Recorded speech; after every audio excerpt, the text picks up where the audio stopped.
예, 오늘은 예수님께서 가르쳐 주신 기도의 그네 번째 항목, 오늘날 우리에게 일용할 양식을 주옵소서 하는 그 내용을 배울 것인데요. 어, 먼저 낭독할 말씀은 마태복음 6장 6장 24절부터 34절까지입니다. 마태복음 6장 24절 이하 말씀 낭독합니다. 한 사람이 두 주인을 섬기지 못할 것이니 혹 이를 미워하며 저를 사랑하거나 혹 이를 중히 여기며 저를 경히 여김이라. 너희가 하나님과 재물을 겸하여 섬기지 못하느니라. 그러므로 내가 너희에게 이르노니 목숨을 위하여 무엇을 먹을까 무엇을 마실까 몸을 위하여 무엇을 입을까 염려하지 말라. 목숨이 음식보다 중하지 아니하며 몸이 의복보다 중하지 아니하냐. 공중의 새를 보라. 심지도 않고 거두지도 않고 창고에 모아들이지도 아니하되 너희 천부께서 기르시나니 너희는 이것들보다 귀하지 아니하냐. 너희 중에 누가 염려함으로 그 키를 한 자나 더할 수 있느냐. 또 너희가 어찌 의복을 위하여 염려하느냐. 들의 백합화가 어떻게 자라는가 생각하여 보라. 수고도 아니하고 길쌈도 아니하느니라. 그러나 내가 너희에게 말하노니 솔로몬의 모든 영광으로도 입은 것이 이 꽃 하나만 갖지 못하였느니라. 오늘 있다가 내일 아궁이에 던지우는 들풀도 하나님이 이렇게 입히시거든. 하물며 너희 일까 보냐. 믿음이 적은 자들아. 그러므로 염려하여 이르기를 무엇을 먹을까 무엇을 마실까 무엇을 입을까 하지 말라. 이는 다 이방인들이 구하는 것이라. 너희 천부께서 이 모든 것이 너희에게 있어야 할 줄을 아시느니라. 너희는 먼저 그의 나라와 그의 의를 구하라. 그리하면 이 모든 것을 너희에게 더하시리라. 그러므로 내일 일을 위하여 염려하지 말라. 내일 일은 내일 염려할 것이요 한날 괴로움은 그날에 족하니라. 이제 주기도문의 네 번째 간구의 내용이고 이 네 번째부터는 두 번째 주제로 넘어가는 것이죠. 그러니까 주기도문에 6개의 간구가 있고 그래서 앞에 세 가지 간구는 직접 하나님께로 올려지는 간구가 된다면 넷, 다섯, 여섯 번째 간구 그리고 세 가지 간구는 우리에게 직접적으로 필요한 그런 간구가 되는 것인데요. 자, 125문을 우리 함께 읽고 그 내용을 생각해 가겠습니다. 125문입니다. 넷째 간구는 무엇입니까? 오늘날 우리에게 일용할 양식을 주옵소서로 이러한 간구입니다. 우리 몸에 필요한 모든 것을 내려주시며 그리하여 오직 주님이 모든 좋은 것의 근원임을 깨닫게 하시고 주님의 복주심이 없이는 우리의 염려나 노력, 심지어 주님의 선물들조차도 우리에게 아무 유익이 되지 못함을 알게 하옵소서. 그러므로 우리로 하여금 어떤 피조물도 의지하지 않고 오직 주님만 신뢰하게 하옵소서. 이렇게 넷째 강구부터는 직접적으로 우리의 필요에 대한 기도가 나오는데요. 우리가 육체로 살아갈 때에 필요한 모든 것들을 매일매일 주님께서 채워주시고 주님의 돌봄 가운데 살아가게 해주시기를 구하는 그런 기도가 됩니다. 여기에서 먼저 주의할 점이 하나 있는데요. 넷째 강구부터는 우리의 필요에 대한 내용이다. 그 중에서도 먹고 사는 문제에 대한 필요를 구하는 내용이니까 자칫 이 부분을 좀 이렇게 좀 뭐랄까 수준이 떨어진다거나 좀 또는 앞에 구한 내용을 한번 생각해 보시면 하나님의 이름 또 하나님의 나라 그리고 하나님의 아버지의 뜻이라고 하는 어떻게 보면 굉장히 크고 광대한 그런 높은 기도의 내용처럼 느껴지지 않습니까? 이렇게 좀 하늘에 있는 것 같은 그런 내용을 구하였다면 여기서부터는 이제 땅에 살아가는 우리에게 필요한 것이니까 자칫 땅에 속한 것이고 그러니 이것은 약간 좀 수준이 떨어지는 속된 뭐 그런 이렇게 앞의 내용과 자칫 단절되고 차별이 되는 그런 내용으로 생각하기가 쉬운데 그렇게 생각하면 안 된다 하는 점입니다. 주의할 것이 그런 것인데요. 여기 일용할 양식을 구한다고 할 때 우리가 하루하루 살아갈 양식을 구하는 것이 앞에서 기도한 하나님 나라의 일이라든지 또는 하나님의 뜻이 아주 아름답게 선하게 우리 성도들의 그 순종을 통해서 이루어지기를 바라는 그러한 것들과 이게 단절되거나 또는 분리되지 않는다 하는 사실입니다. 당장에 생각할지라도 우리는 하나님께서 보내신 일터, 하나님께서 주신 기업에서 힘써 일하며 공부하며 그렇게 주님의 백성으로서 하나님의 선하심을 사람들 앞에 증시하고 나타내고 정말 하나님의 이름이 높이 되시도록 그렇게 살아가는 자들 아닙니까? 그럴 때에 물리적이고 물질적인 필요가 늘 우리에게 공급되어야 하는 것이지 하나님 나라의 일들과 지금 여기서 구하는 일용할 양식이나 이런 것들과 이렇게 분리되는 내용이 아니다 하는 말씀입니다. 그것을 아주 가깝게 붙여서 생각을 해야 하는데요. 우리가 이 땅에서 먹고 마시며 살아가도록 하신 것이 하나님 아버지의 뜻입니다. 세 번째 간구가 아버지의 뜻이 하늘에서 이룬 것처럼 이 땅에서도 이루어지길 바랍니다 하고 구했지 않습니까? 그런데 하나님 아버지의 뜻을 우리가 이루며 순종하며 살아갈 때 하나님께서는 이 땅에 두신 다양한 하나님께서 이 구비해 놓으신 질서와 은혜의 내용들을 성도들이 적극적으로 누리며 사용하며 그 일을 하게 하셨습니다. 그도 그럴 것이 아담과 하와가 범죄하기 전에라도 하나님께서는 사람이 먹고 마시며 즐겁게 하나님의 일을 하도록 하신 것이지 처음에는 먹지 않아도 죽지 않으니까 아무것도 먹지 말고 그냥 일만 해라 이렇게 하신 것이 아니란 말씀입니다. 그러니까 먹고 기쁨을 얻고 힘을 내서 일을 하는 거 이게 창조 처음부터 내신 질서이고 법입니다. 하나님의 뜻입니다.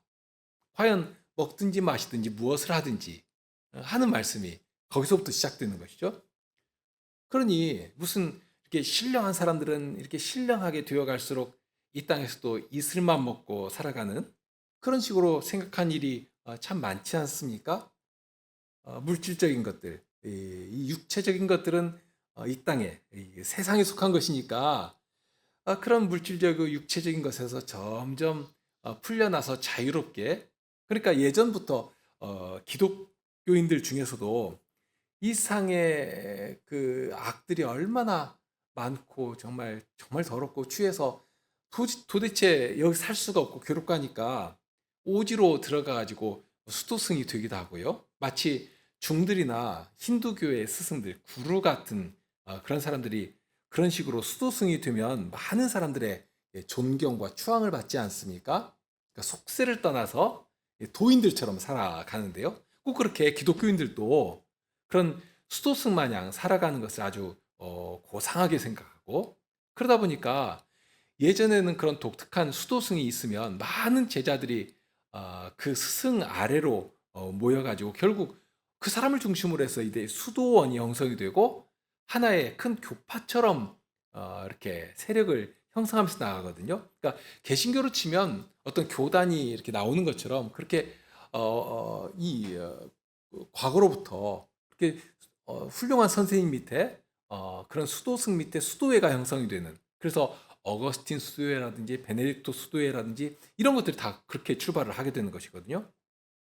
그러니까 그런 식으로 세상과는 유리가 되어 가지고 나름의 어떤 성별된 생활을 해야지만 거룩한 것이고 안 그러면 이게 속된 것이다. 그래서 오늘날도 그런 것이 심지어는 개신교 안에서까지 이렇게 아주 매력적으로 보이니까 개신교 안에서도 무슨 수도원 운동 같은 것을 하지 않습니까? 그럼 기이한 현상도 발생하게 되어버렸는데요. 그러니 이 하늘의 것과 이 땅의 것을 구별하듯이 구별되는 것처럼 그렇게 하나님께로 향하는 것 이렇게 따로 딱 떼가지고 먼저 구하고 이제 그 후에는 좀 저급하고 땅에 속한 이 세속적이고 물질적인 이거 어쩔 수 없이 우리가 살기 위해서는 이거 어쩔 수 없이 구할 수밖에 없다 하는 그런 생각을 가지기가 쉽다 하는 말씀입니다. 그렇게 되니까 하나님의 나라나 하나님의 뜻은 저기 하늘 위에 있고 우리는 이 땅에 있어서 먹지 않고는 살 수가 없으니까 어쩔 수 없이 죽지 않기 위해서 그저 목숨이라도 연명하기 위해서 양식을 주시면 참 좋겠습니다 하는 그런 심정 정도에서 이런 기도를 하려고 하는 것입니다. 정말 그런 식으로 예수님께서 우리가 육신을 입고 있으니까 그저 살아가는 동안이라도 굶어 죽지 않도록 그렇게 구하라고 하신 것인가 하는 점이겠죠. 앞에서 잠시 언급했습니다만 이 기도의 전체적인 흐름을 볼지라도 이 일용할 양식을 구하라고 하실 때 그런 식으로 어쩔 수 없이 구하도록 하시는 그런 앞의 내용과 단절된 분위기는 전혀 없습니다. 어찌 보면 앞에 구한 내용과 전혀 차이 없이 아주 당당하게 마치 자녀들이 엄마에게 바깥에서 실컷 놀다가 집에 들어와 가지고는 너무 신나게 놀다 오면 막 배가 고프고 하지 않습니까? 그러니까 막 엄마를 부르면서 먹을 것 없어요? 하고 찾는 것처럼 그렇게 구하도록 하시는 그런 분위기마저 느껴지는 것이거든요. 그러니까 자녀가 엄마에게 먹을 것 달라고, 그것도 아주 맛있는 것 달라고 하는 것이 무슨 미안해 하면서 부탁하거나 또는 뭐 거지가 구걸하는 식으로 그렇게 하는 것이 아니지 않습니까? 남들이 보면 참 뻔뻔하게 이제까지 혼자 실컷 놀다 와가지고 무슨 먹을 것 달라고 하는가 하고 할 만큼, 그러니까 두 사람의 관계를 모르는 사람이 본다면 참 이상하다 할 만큼 그렇게 구하는 것입니다. 그러나 부모와 자녀의 관계를 알면 그렇게 구하는 것이 너무 당연한 일이 되겠죠. 자녀가 달라고 하는 것이고, 자녀니까 달라고 하는 것이고요. 부모니까 자녀의 그런 요구를 아주 기뻐하는 것입니다. 자녀가 학교에서 운동이라도 신나게 하고 정말 땀을 비처럼 흘리고 그렇게 들어와 가지고 배가 고파서 먹을 거 달라고 하면 아주 기쁘게 음식을 줄 것 아닙니까? 어서 씻고 와 가지고 먹으라고. 자식 주기를 귀찮아하지 않고 오히려 더 기쁘게 주는 것입니다. 여기 지금 일용할 양식을 구하라고 하실 때에 바로 이 기도에 그런 분위기가 담겨 있는 것을 봅니다. 눈칫밥 얻어먹는 서자가 눈치 보면서 이렇게 밥 달라는 식으로 그렇게 구하는 것이 아니라, 예수님은 당신의 이름을 주시면서 예수님께서 우리를 주님 안에서 하나님의 자녀가 되도록 해주셨으니까 예수님의 이름으로 아주 당당하게 부모에게 먹을 것을 요구하는 자식처럼 그렇게 요구하라고. 우리가 어떻게 해야 할지도 모를 것이 뻔하지 않습니까? 혹은 이렇게 쭈뼛쭈뼛 하면서 참 이런 것도 구해야 하는가? 하고 이렇게 할 수도 있으니까 아예 그냥 입에 딱 심어 주신 것입니다. 자, 이대로 해라. 일용할 양식 너 필요하지? 그거 당당하게 구해라. 자, 따라해봐. 아버지, 저희 오늘 먹을 양식을 주십시오. 자, 이렇게 따라해봐. 하고 그렇게 구하도록 하신 것입니다. 참 따뜻한 가르침이죠. 그러면서 여기 또 분명하게 알아야 할 것이 있는데요. 예수님은 하늘의 아버지께서 우리가 구하기 전부터 이미 다 하신다 하는 말씀을 거듭하십니다. 우리가 먹을 것, 입을 것, 쓸 것, 그거 모르시겠느냐? 그러니까 주기도문을 가르치시기에 바로 앞서서 6장 8절에도 보면 그러므로 저희를 본받지 말라. 구하기 전에 너희에게 있어야 할 것을 하나님 너희 아버지께서 아시느니라 하는 말씀을 하시면서 그 다음에 이제 주기도문을 가르쳐 주시거든요. 그러니까 출발하기 전부터 우리의 기도를 받으시는 하나님이 어떤 분이신가 하는 것을 알려주시고요. 뿐만 아니라 주기도문을 가르쳐 주신 후에 6장 말미에 보면, 오늘 읽은 본문 가운데 거기에 보면 이렇게 말씀하시죠. 그러므로 염려하여 이르기를 무엇을 먹을까, 무엇을 마실까, 무엇을 입을까 하지 말라. 이는 다 이방인들이 구하는 것이라 너희 천부께서 이 모든 것이 너희에게 있어야 할 줄을 아시느니라. 우리의 기도를 들으시는 하나님이 어떤 분이신가? 이것을 분명하게 알게 하십니다. 구하기 전부터도 이미 다 알고 계십니다. 그럼에도 구하게 하시거든요. 지금 주기도문 앞에서도 아버지께서 다 하신다 하고 말씀하시고, 또 주기도문을 가르쳐 주신 후에도 천부께서 다 하신다 하는 말씀을 알려주시고, 그러니 이렇게 다 하시는 아버지께 너희 필요 구하기 전부터 다 알고 있어. 그러니까 가서 구해 하고 하시는 말씀인 것입니다. 이 말씀에서 아버지 하나님의 뜻이 어디에 있는 것인가 하는 것을 알 수가 있게 되죠. 그러니까 앞에서부터 이 기도문을 배우면서 여러 차례 말씀드린 것이 있습니다. 우리 인생은 참 어리석은 자들이기 때문에 하나님께는 어떤 크고 기이한 것만 구하고 또는 어떤 정말 나에게 그 간절하게 있어야 내 힘으로 못하는 무엇인가 어려운 일이 생기면 그때서야 이렇게 구하려고 하는 그런 못된 습성이 있습니다. 그냥 일상 내가 할 수 있는 일이라고 생각되는 것은 그냥 내 힘으로 다 살아가 버리고 그러니까 내가 그냥 다 해버리고 내가 못하는 것 또는 특별한 것 이런 것이 생각나면 그때서야 기도하려고 하는 이런 것 주의해야겠다 하는 것입니다. 우선 하나님께서는 정말 아무 때라도 하나님께 나와서 기도하기를 원하십니다. 기도를 통해서 하나님과 교제하도록 하셨습니다. 그런데 그런 하나님을 알면서도 일상은 그냥 살아가는 대로 자기 힘을 의지해서 그냥 알아서 그냥 지멋대로 살아가는 것입니다. 어떤 때에는 그런 생각까지 드는데요. 하나님께 기도하면서 자기 멋대로 살아가기는 좀 이렇게 깨름칙하지 않습니까? 그러니까 자기 마음대로 살아가고 싶은데 하나님 기도하면서 그렇게는 못하고 자꾸 캥기고 그러니까 아예 그냥 하나님께 기도도 않고 하나님 생각도 않고 자기 멋대로 살아버리고 그러면 좀 마음의 이 불편함이 덜어질 것 같으니까요. 그런데 그렇게 살다 보니까 자기 마음대로 안 되고 무엇인가 이렇게 터덕거린단 말입니다. 어려움이 생긴다거나 그렇게 턱하니 걸리고 그럼 그때 가서야 이거 문제가 생겼다. 내 힘으로는 이거 안 되겠다. 그럼 어떻게 해야 되겠는가? 그렇지. 이런 일은 하나님께 가서 구해야 되겠다. 하는 그런 아주 어리석고 악한 태도가 혹시는 우리에게 있지 않은가? 그런 것 참 살피면서 생각해 보아야 할 것입니다. 하나님 아버지께서는 다 아십니다. 아시면서 우리에게 기도하도록 하신 것은 인생의 처음 출발부터 아버지의 돌보심 안에서 시작해야 한다 하는 사실을 분명하게 이렇게 알고 인정하고 고백하게 하시는 일입니다. 사람들은 정말 잠도 안 자고 수고하면 수고의 떡을 먹고 배가 부를 것으로 알고 그렇게 오늘도 수고하며 애를 씁니다. 그러면서 무엇인가 조금 내 손에 이렇게 들어오면 그것이 그냥 뿌듯하고 자랑스럽고 또 그러면서 그 사람들 앞에서 자랑하고 인정받기를 원하고 또 자기를 높이려고 하는 것 아닙니까? 그러나 하나님의 백성은 사람이 떡으로가 아니라 하나님의 입으로 나오시는 모든 말씀으로 살아간다 하는 사실을 이게 인생 출발에서부터 인정하도록 하시는 것입니다. 출발부터 하나님의 말씀으로 살아간다 하는 것을 인정하게 하시는 것입니다.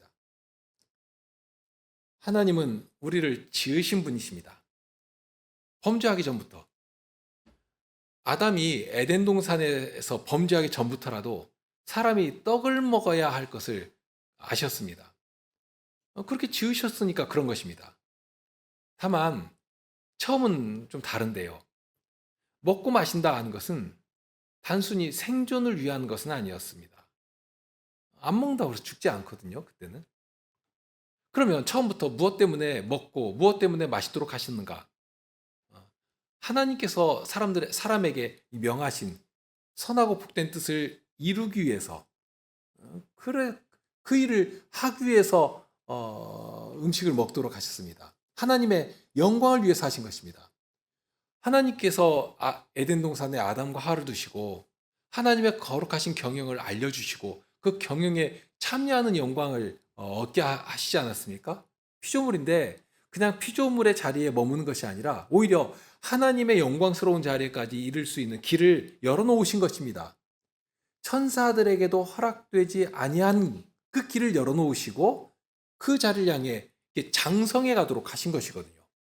하나님의 지혜를 닮아가게 하시고 공의의 정신과 자비의 심정을 가지고 하나님께서 지으신 피조 세계를 질서 있게 다스려가게 하셨습니다. 그런 때에 사람이 경작한 식물의 열매를 먹으면서 그 일을 하게 하셨습니다. 열매를 먹는다. 사람이 경작하고 그래서 식물이 낸 열매를 먹는다 하는 것에는 두 가지 의미가 크게 있을 것인데요. 열매는 식물의 생명 활동의 최종 결과 아닙니까? 마치 마지막 내놓는 면류관과도 같은 것입니다. 그런 열매를 피조물을 다스리는 왕과 같은 존재인 사람이 먹게 하셔서 누가 그들을 다스리는 자들인가? 누가 왕인가? 정말 왕 같은 존재들이죠. 하나님께서 그렇게 지으셨으니까요. 아무튼 식물의 입장에서는 누가 나의 주인이고 누가 나를 다스리는 왕인가? 내가 가장 소중하게 결실하는 이 열매를 그 왕이 받으셔야 하겠다 하는, 내가 그것을 사람이 먹도록 하나님께서 허락해 주셨다 하는 것입니다. 그러니까 이 열매를 먹는다. 그러니까 경작해서 그로 말미암은 식물이 내는 그 결실을 먹는다 하는 그 자체가 벌써 영예로운 일이 되고 큰 기쁨이 되는 것입니다. 맛있었어도 즐거움이 있겠지만 통치의 결과로 얻게 되는 열매이니까 그것이 큰 영예가 되는 것입니다. 그러면서 동시에 먹음으로 힘을 얻게 하셨죠.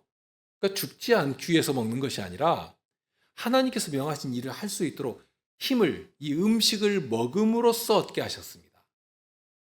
이런 원칙은 타락한 후에도 오늘도 변함이 없습니다. 이제 성도들이 음식을 먹는 이유는 이거 먹지 않으면 죽으니까 어쩔 수 없이 먹는다 하는 그런 수동적인 태도를 벗어나야 하는데요. 그러면서 반대로 폭식과 탐식의 태도로 피조물이 만들어낸 결실의 의미와 가치를 오로지 자기 욕망을 위해서 이렇게 변태적으로 사용하는 그런 자리에서도 당연히 벗어나야 합니다. 이런 창조의 원칙을 생각할 때 오늘날 우리는 음식을 무엇 때문에 먹어야 하겠는가 하는 그 내용이 선명하게 드러나는 것을 알 수 있습니다. 인생들에게는 사람이 음식을 먹는 것이 생존을 위한 것이고, 더 나아가서는 오늘날에는 자기 능력과 부를 자랑하는 수단이 되어버렸지 않습니까? 아주 비싼 음식을 먹고 그것을 SNS에 올리고 그러면서 이것이 무슨 자랑처럼 되는, 그러니까 하나님께서 주신 본질에서 아주 많이 벗어나 있는 것을 보는데요. 그런데 우리 기독인들은 그런 문화도 정상적으로 돌려놓아야 할 것 아니겠습니까? 앞에서 자기 종교적 가치를 추구하는 스토승과 같은 그런 태도를 보았는데요. 어떤 종교적인 이유에서든지 아무튼지 음식이나 물질적인 것, 어떤 경우에는 부부의 육체적인 관계나 이런 것까지라도 이렇게 악한 것이다, 육에 속한 일이다 하면서 이렇게 딱 악한 것으로 규정해 버리는 그런 일이 참으로 많았고요. 그러나 우리가 아는 것처럼 하나님께서 주신 것을 감사함으로 받으면 버릴 것이 없다 하고 하지 않았습니까? 바울 사도가 혼인을 금하고 식물을 펴라 할 터이나 식물은 하나님이 지으신 바니 믿는 자들과 진리를 아는 자들이 감사함으로 받을 것이니라. 하나님의 지으신 모든 것이 선함에 감사함으로 받으면 버릴 것이 없나니 하나님의 말씀과 기도로 거룩하여짐이니라. 디모데전서 4장 3절로 5절 말씀입니다. 하나님께서 예비하신 선한 일을 위해서 주신 것이기 때문에 그 안에 인생의 기쁨도 함께 담아 선물처럼 주셨습니다. 먹는 일이 즐거움이 없으면 어떻게 되겠습니까? 그러니까 기쁨으로 먹으며 감사함이 마땅합니다. 엄마가 만들어 놓은 음식을 깨질깨질하니 어거지로 그저 죽기 싫어서 먹겠다는 태도로 먹고 있으면 그걸 보는 엄마의 심정은 어떻겠습니까? 또 그런 태도에서 감사하는 마음이 나오긴 하겠습니까? 여기 사도는 감사함으로 받으라고 하지 않으셨습니까? 맛이 없어도 감사함으로 받아야 마땅한 것이지만 기쁨과 만족을 얻게 하셨으니 감사함이 절로 나오는 것이 너무 당연한 일입니다. 그러니까 이런 일을 금하고 폐지하자 하는 그런 거짓된 자들, 거짓말하는 자들, 정말 양심이 화인을 맞은 것이라고 했고 외식함으로 거짓말을 하는 자들이다 하고 했는데요. 그러니 그 앞에 1절에 보면 미혹해 하는 영과 귀신의 가르침을 좇는 자들이라 자라 하는 그런 아주 경고까지 담아 놓으셨습니다. 그러니까 이것이 그냥 개인적인 그릇된 판단이다, 이것이 아니고요. 본질로 가면 미혹해 하는 영과 귀신의 가르침이 배경에 있다, 그 배경에 있는 것이다 한 사실을 경고하시는 것입니다. 아주 무서운 배경이 거기에 있는 것이죠. 그러니까 하나님께서 우리의 유익을 위해 주신 것이고요. 그러니 그 안에 기쁨이 있고 즐거움이 있고 그로 인해서 힘을 얻고 그렇게 하는 것입니다. 하나님께서 가장 좋은 것으로 주시는 것입니다. 그러니까 이것 없어도 나는 하나님의 뜻을 잘 이룰 수 있다 하고 말하면 그거 거짓말하는 사람입니다. 그거 못하는 것입니다. 하나님께서는 먹으면서 일을 하게 하셨습니다. 우리의 필요를 아신다고 하셨습니다. 먹는 것, 입는 것, 필요한 물질적인 요구, 활동해야 할 사회적인 지위, 생활과 방편, 그런 모든 것 모르시는 하나님이 아니십니다. 다 아십니다. 다만 분명하게 알아야 할 것이 있죠. 조금은 이렇게 돌아와서 결론과 같은 말씀을 드리게 되는데요. 6장 마지막에 31절에 보면 그러므로 염려하여 이르기를 무엇을 먹을까 무엇을 마실까 무엇을 입을까 하지 말라. 이는 다 이방인들이 구하는 것이라. 너희 천부께서 이 모든 것이 너희에게 있어야 할 줄을 아시느니라. 이렇게 말씀하시고 그러면서 마지막에 무엇이라고 알게 하시는가 하면 33, 34절에 너희는 먼저 그의 나라와 그의 의를 구하라. 그리하면 이 모든 것을 너희에게 더하시리라. 그러므로 내일 일을 위하여 염려하지 말라. 내일 일은 내일 염려할 것이요 한날 괴로움은 그날의 족하니라. 바로 이것이죠. 자, 다 하신다. 다 하신다. 그러니 그런 기본적인 것 염려하지 말고 너희는 나에게 구하여서 구한 대로 은혜 받은 대로 살아가는 것이고 오히려 너희는 내가 맡긴 사명, 내가 이루기를 바라는 그 복된 사역에 정신을 쏟고 힘을 쏟고 살아가라 하고 우리의 생각과 마음을 잡아 이끌어 주시는 것입니다. 우리 정신이 어디에 가 있어야 할 것인가? 우리 날마다 정말 몰입해가지고 생각해야 할 그 생각이 어디를 향해 나가야 하는 것인가? 먹을 것, 마실 것, 입을 것, 거기로 정신이 다 빼앗기는 그런 세상의 방식이 아니라 우리 생각이 어디를 향해 나가야 할 것인가? 그런 것은 주님께 다 맡기고 구했으니까 주실 것을 믿고 담대히 믿고 나가는 것입니다. 먼저 그의 나라와 그의 의를 구하라고 하시죠. 이 그의 나라와 그의 의입니다. 나라와 의라고 하면 다른 말로 표현하면 아버지의 나라와 아버지의 뜻을 구하라 하는 말이겠죠. 그런데 그것부터 구해라 하고 하신 것입니다. 그렇게 되니까 지금 주기도문의 두 번째, 세 번째 기도의 내용이 그 한 줄에 다 들어가 있는 것을 느끼시겠죠? 아버지의 나라와 아버지의 뜻을 구해라. 이것을 구할 때 그 여타의 것, 너에게 필요한 것 다 알고 있다. 그러니 구해라. 그리고 염려하지 말아라. 하고 하시는 것입니다. 다만 염려하지 말라고 하신 이유가 무엇이겠는가? 6장에 보면 계속해서 염려라는 표현이 반복되어서 나오거든요. 6장에 보면 27, 25절, 27, 28, 31, 34절 염려란 말이 계속 연거푸 나옵니다. 그런데 여기 나오는 염려의 특징이 있습니다. 또 앞에서 들었던 그런 예와 비슷한 예를 들어보시죠. 자녀들이 엄마에게 만난 것을 좀 달라고 아주 당당하게 요구한다 하는 예를 들었는데요. 그런데 여기 염려는 그것과는 조금 다른 마음의 움직임이 있습니다. 스스로 만들어내는 것입니다. 무엇을 입을까? 무엇을 먹을까? 심지어는 내가 키가 조금 작은데 이거 어떻게 좀 크게 하면 안 될까? 과연 이것으로 아버지의 나라와 아버지의 뜻을 위해서 어떤 가치가 있고 어떤 유익이 있는가? 그것은 그 사람의 생각에는 별로 중요하지 않습니다. 다른 사람들이 다 그렇게 살아가니까 사람들이 그거 인정하고 추앙하니까 다 알아주니까 그러니까 나도 어느새 거기에 마음이 온팡 빠져가지고 동일하게 쌍과 한목 한 자리에서 흘러가는 것입니다.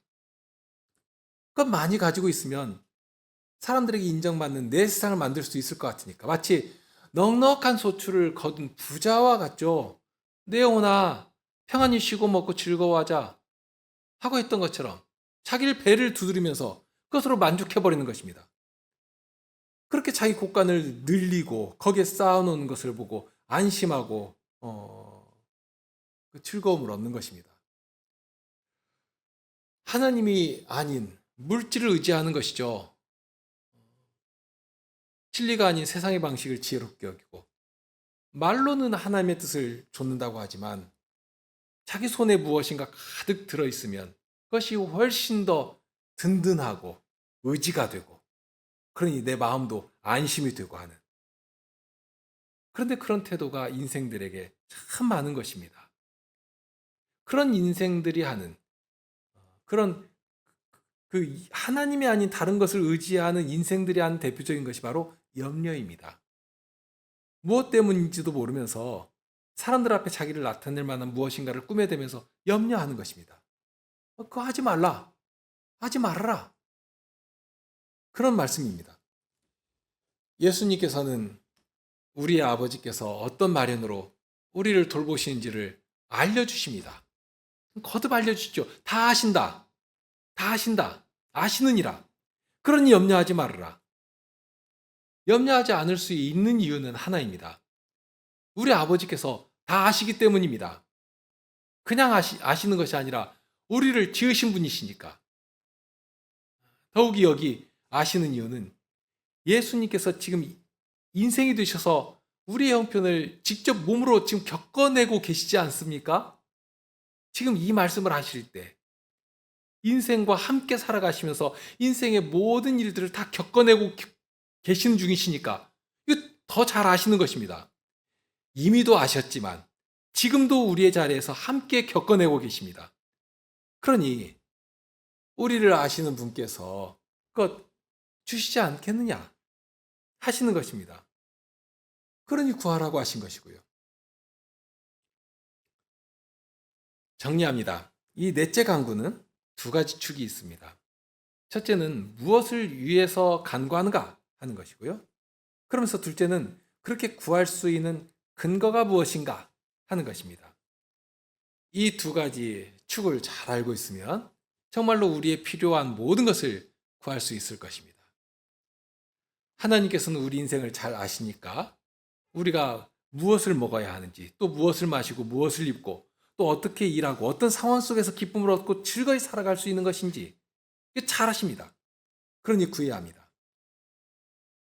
첫째, 무엇을 위한 간구인가 할 때 이미 앞에서 구했던 아버지의 이름과 하나님 나라와 복되고 선하신 아버지의 뜻을 위해서 간구해야 합니다.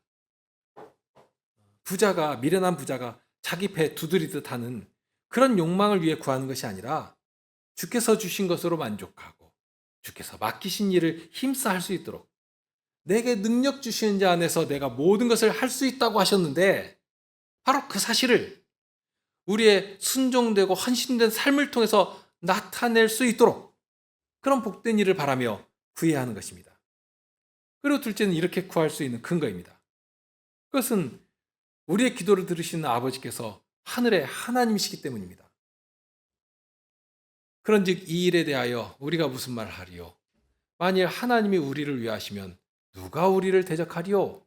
자기 아들을 아끼지 아니하시고 모든 사람을 위하여 내어주신 이가 어찌 그 아들과 함께 모든 것을 우리에게 은사로 주지 아니하시겠느뇨? 로마서 8장 31절 32절 말씀이죠. 아드님을 아끼지 아니하시고 주신 하나님께서 어찌 그 아들과 함께 혹은 아들과 더불어서 모든 좋은 것을 주시지 않겠느냐? 하고 되물으십니다. 당연히 주신다는 강조의 표현이죠. 다만 주시는데 모든 것을 은사로 주신다 하고 하십니다. 은사에 대해서 여러 차례 배우신 기억이 나실 것입니다. 간단하게 다시 말씀드리면 은사는 하나님께서 나에게로 주셔서 나로 먼저 만족을 얻고 기쁨을 누리게 하시고 그런 것이지만 나에게 주신 은혜의 실질은 즉시로 곁에 있는 형제에게로 올라가서 형제를 돕고 세우는 일을 향해 쓰여지는 것이 은사입니다. 에베소 4장 16절 말씀이 그런 봉사의 자리에서 이루어지는데 바로 그리스도와 함께 모든 은사로 인하여 그 일을 하게 하신다 하고 알려주십니다. 그에게서 온 몸이 각 마디를 통하여 도움을 입음으로 연락하고 상합하여 각 지체의 분량대로 역사하여 그 몸을 자라게 하며 사랑 안에서 스스로 세우느니라. 인생의 어떤 가치로도 만들어내지 못할 생명의 능력을 바로 성신님의 은사로 봉사하며 나타낼 수 있도록 해주셨습니다. 이것이 하나님 나라의 비밀입니다. 바로 그런 은사를 누가 주시는가? 아버지께서 주신다. 여기서는 그렇게 알려주십니다. 아드님도 아끼지 않고 주신 아버지께서 아드님도 우리를 위하여 아낌없이 내어주셨는데 그 외에 다른 무엇이 아까워서 못 주시겠는가? 혹은 능력이 없어서 못 주시겠는가? 그렇지 않다 하고 알게 하십니다. 바로 이런 하나님을 믿고 의지하고, 그러니 세상 방식으로 염려하지 말고, 세상은 자꾸 우리에게 염려를 불러일으키고 의심을 불러일으키고 특히 악한 자가 만드는 것이 뜬소문과 같은 일이어서 걱정하고 분란을 막 조장해 나갑니다. 그럼 서로 불신하게 만들어가죠. 신뢰하지 못하게 만들고 소동하게 만들고 그런 일을 하는 것입니다. 분열되게 만들고. 그런데 교회의 주인 오직 그리스도 한 분이시다. 그런데 우리를 기뻐하시는 분은 그리스도로 온 땅을 통치하여 가시는 우리 아버지 하나님이시고 평안의 하나님이시다 한 사실을 믿고 구하게 하신 것입니다. 그렇게 구하는 자에게 이 모든 것을 더하여 주신다 하고 약속해 주시죠. 이 사실을 믿고 담대히 구하는 자가 하나님의 이 약속에 있는 은혜를 받아 기쁘고 넉넉함을 가지고 선한 일을 힘쓰며 살아갈 수 있게 되는 것입니다. 우리 함께 기도하실까요?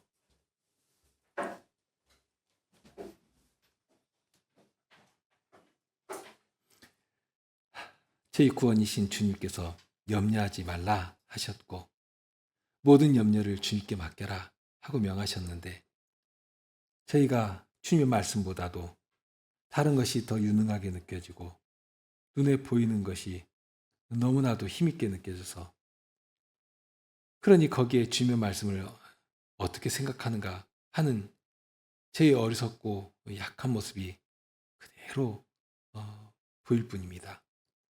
자비하신 주님, 오늘 또 주님의 말씀을 들려주시고 저희 아버지께서 어떤 아버지이신가 하는 것을 이처럼 거듭거듭 알려주시고 그러니 그런 아버지를 마땅히 알고 담대히 구하는 것이 어떻게 성도의 힘과 능력이 되는 것인가 하는 것도 알며 더욱 사모하게 해주셨습니다. 주님, 다만 세상이 저희 눈앞에 펼쳐놓은 그릇된 것들이 있어서 그런 가치로 인해 헛된 것을 구하는 일이 참으로 많이 있사오니 먼저는 저희가 마땅히 구해야 할 하나님 나라의 복된 일들이 무엇인지를 말씀으로 분별하도록 늘 지혜롭게 하여 주시고 또한 구할 때에 주께서 주시는 실로 영광스러운 은혜를 늘 공급받아 과연 주님의 말씀은 구하며 순종한 자들의 헌신을 통해 하나님 나라의 능력으로 나온다 한 사실을 저희들 생활 속에서 실증하며 배워가는 자들이 되게 하여 주옵소서. 이제 새로운 일주일의 시간을 허락하셨사오니 주님의 말씀을 따라 과연 하나님의 말씀은 능치 못하시는 것이 없다 하는 사실을 배우며 감사하는 그런 시간들이 되도록 주님께서 저희와 동행하여 주시고 저희를 사용하여 주시기를 구합니다. 우리 주님 예수 그리스도 이름으로 기도합나이다. 아멘.